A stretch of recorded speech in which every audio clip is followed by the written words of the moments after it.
Hello everyone, welcome to my channel B&B CBS Gossip 24. Luna escapes from prison and takes her infant child. Luna. They took you from me, but I'll get you back. Mommy's coming, sweetheart. Suddenly, a metallic scrape. The door lock turns. Luna snaps up. A shadowed figure slips inside, dressed in black, face hidden. Luna. Who are you? Dominic. I told you I'd come back. Ready to finish what we started? Luna's breath catches. It's Dominic, the mysterious man who helped her once before. Luna. You. I thought you disappeared. Dominic. I don't disappear. I wait for the right time. And this time, we're not stopping until you're free and reunited with your baby. Luna. You know where she is? Dominic. I do.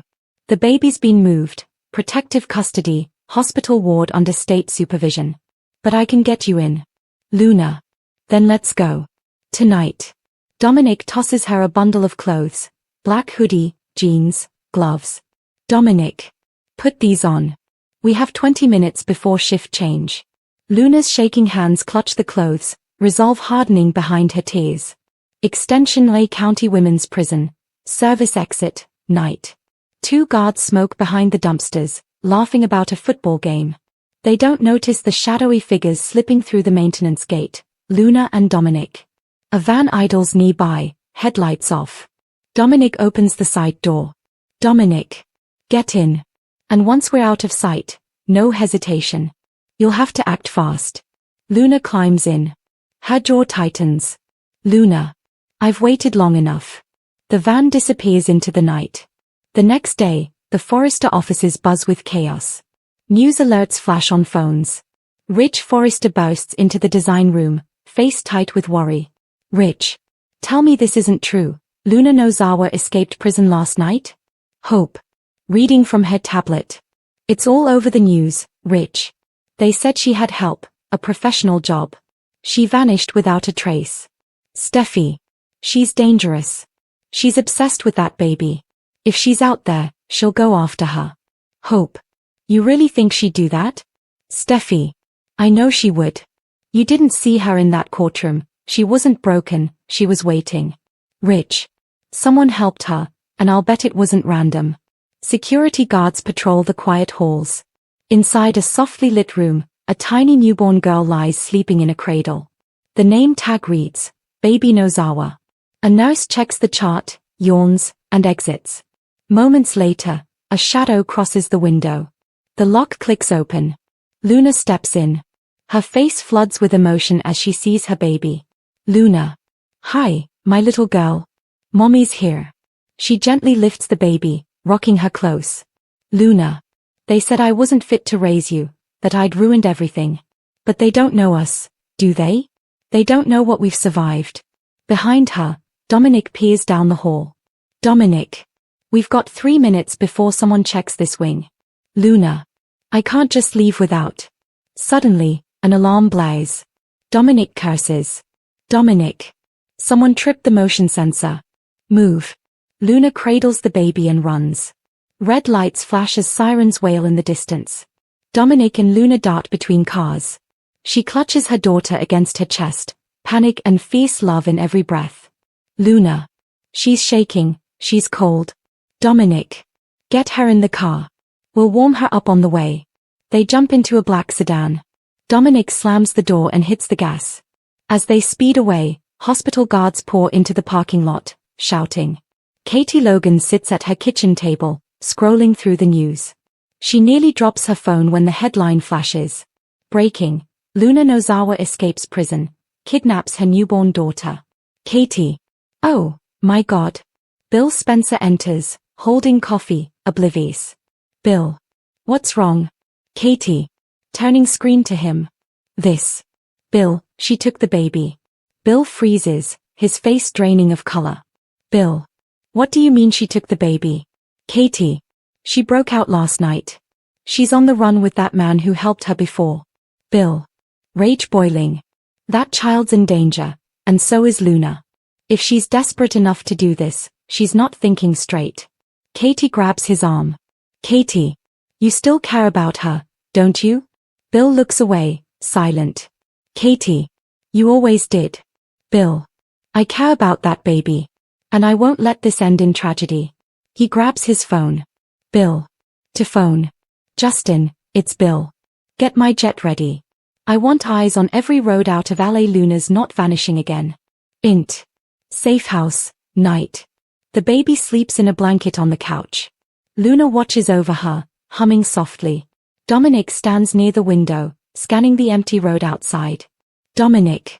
You shouldn't have hesitated in that hospital. We almost didn't make it. Luna. I wasn't leaving her behind again. You don't understand, they were going to give her away, Dominic. To them. Dominic. The Spencers? Luna. Katie and Bill. They wanted custody. They said I wasn't fit, that prison mothers don't get second chances. Dominic studies her, his tone softening. Dominic. You love that baby enough to burn the world down, don't you? Luna. If that's what it takes to keep her safe, yes. Int. Forrester Mansion, day. Steffi, Finn, Rich, and Lee gather as a police update airs on the TV. Authorities continue searching for escaped inmate Luna Nozawa, who abducted her newborn daughter from University Hospital early this morning. Li. She's gone too far this time. That baby could be in danger. Finn. Mom, she's not a monster. She's scared. Li. She's unstable, Finn. That child needs medical care, formula, protection. Finn. She needs her mother. Steffi slams her hand on the table. Steffi. And that mother kidnapped her own baby. I can't believe you're defending this. Finn. Because I've seen what happens when people give up on someone too soon. Steffi glares. Steffi. Don't you dare make her your project, Finn. Not this time. The tension is thick. Rich breaks it. Rich. I'll call Baker. If Luna reaches out, we'll know. Rain pelts the roof. Luna rocks the baby, whispering a lullaby. Dominic watches her, then pulls out his phone. Dominic. Yeah. She's got the baby. She's calm, for now. A pause. Dominic. Don't worry.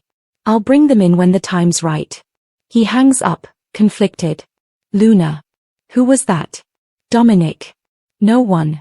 Just a friend making sure we're off the radar. But his eyes betray guilt. Luna's gaze narrows. Luna. If you betray me. Dominic. You think I'd survive it? They share a long, tense look, two fugitives bound by lies. Int. Bill's office, night.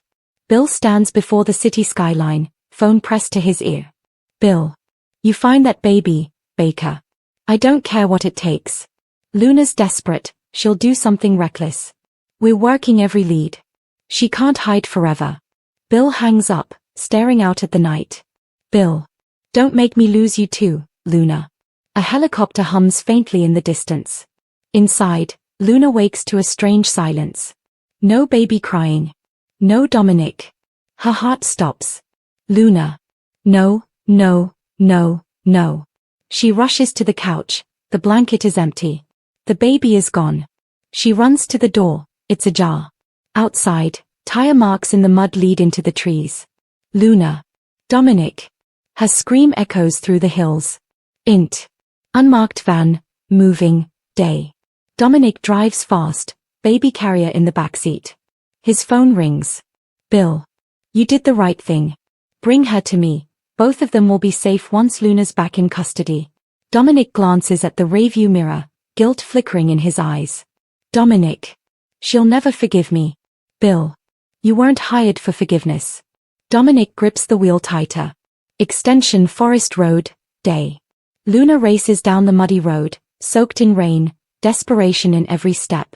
Her voice cracks as she shouts into the storm. Luna. I'll find you. Do you hear me? I'll find my baby. Lightning flashes.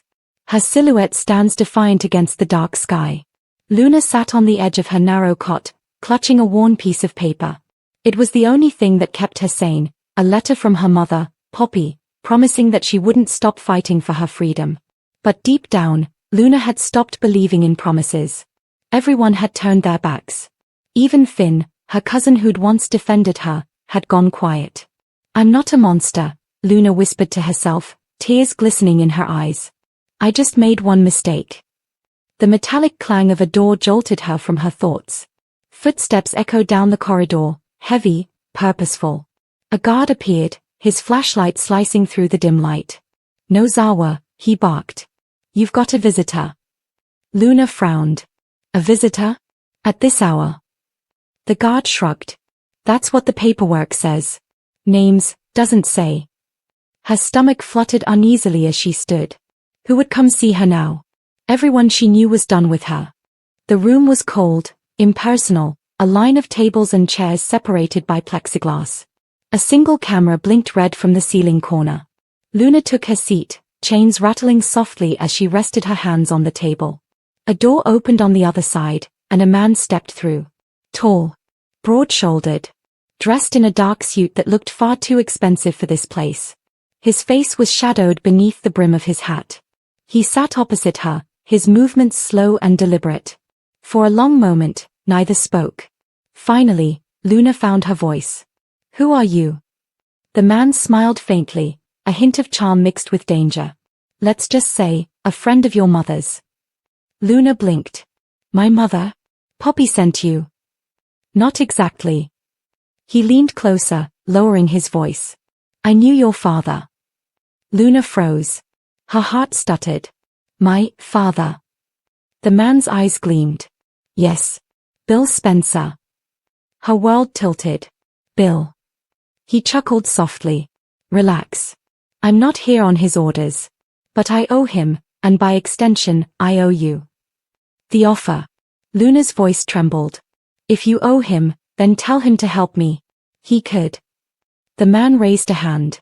"Bill Spencer's hands are tied. Too much press, too much risk. But me."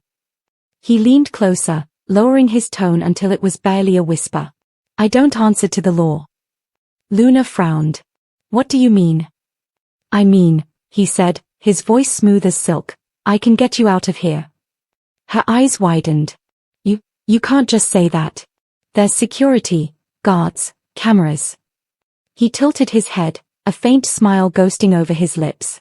"You'd be surprised what money and favors can buy in this city." Her heart raced.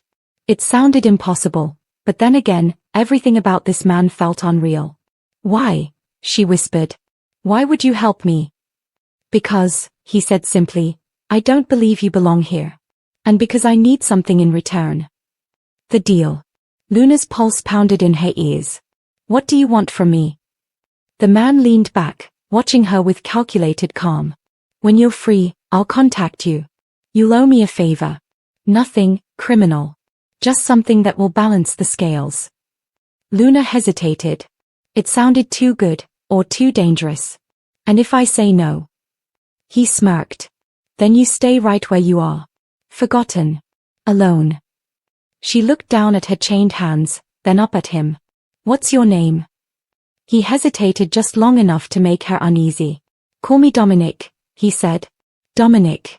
The name carried weight, as if it belonged to someone who moved between worlds, both light and shadow. He stood, buttoning his jacket. "Think about it, Luna. Tomorrow night, lights out. You'll have one chance. Be ready."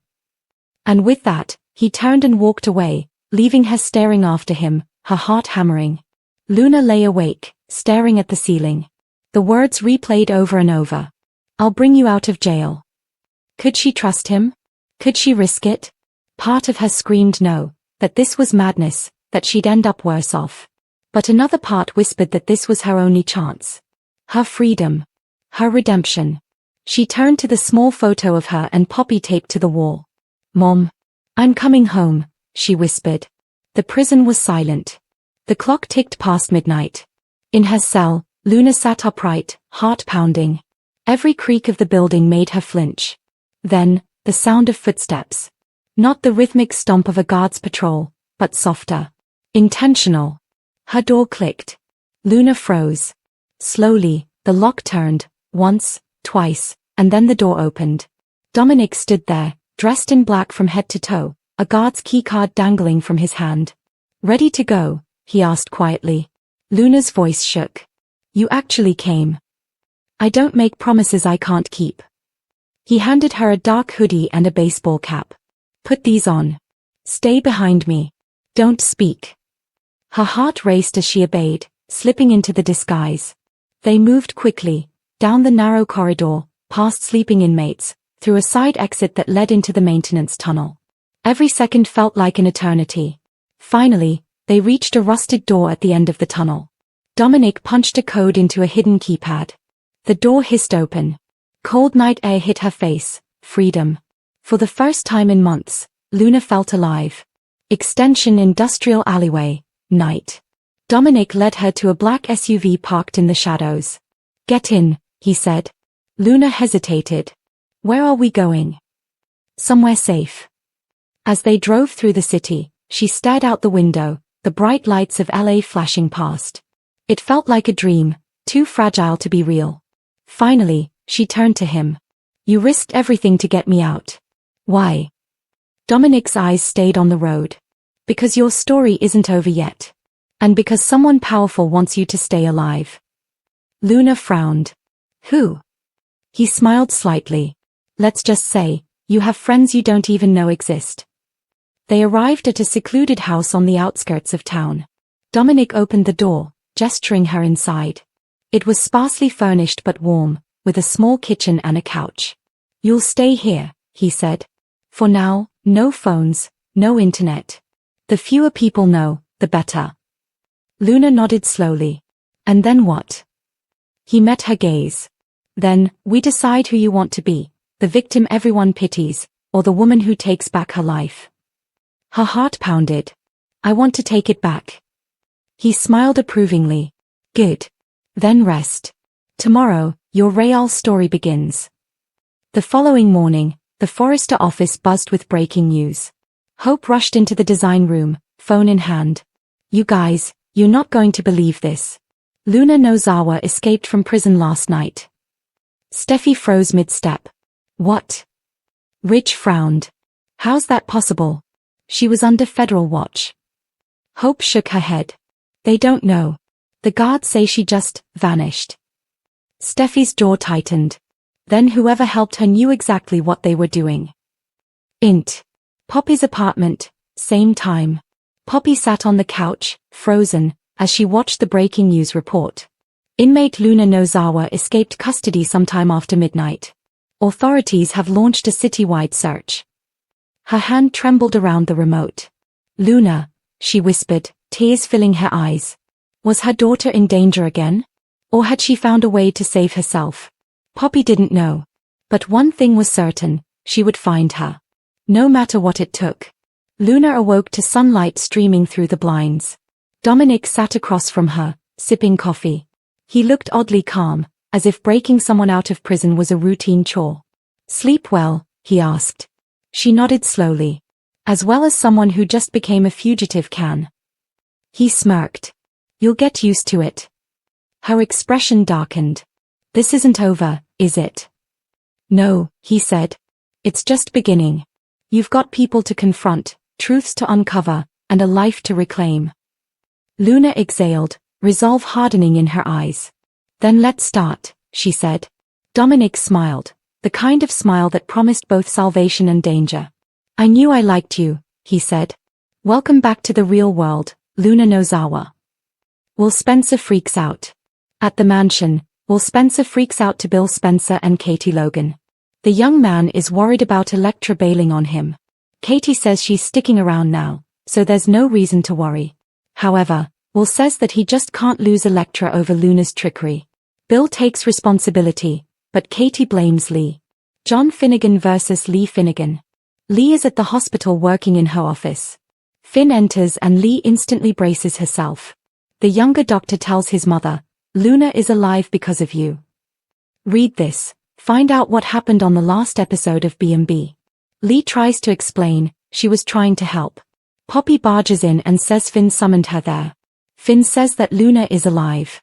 Poppy thinks he's joking, but the doctor saw Luna himself. It's true. Lee lied about Luna dying and gave her a second chance. Poppy is horrified and repulsed that her daughter is alive. Poppy bashes Lee and then demands to know where Luna is. Finn says she's back in prison. The mother smiles because that's where Luna belongs. There's more, though, Finn says. They are going to be grandparents. Poppy assumes Luna had a fling. Finn says that the baby belongs to Will. Want more of The Bold and the Beautiful? Get updates on the latest news about The Bold and the Beautiful, straight to your inbox. Deke Sharp and Elektra Forrester bond. At Forrester Creations, Deke runs into Elektra, so he introduces himself. Deke explains that Hope Logan, Annika Noel, is busy going through designer portfolios. Deke mentions he just finished design school. Elektra asks if he's going to ask Hope for a job. However, he explains that he wants to prove his worth. Deke gushes about Elektra's jewelry designs. Deke then tells her a secret, that he slipped his portfolio into the stack of applications. Later, Will rushes in and asks Elektra how he really feels about Luna's pregnancy.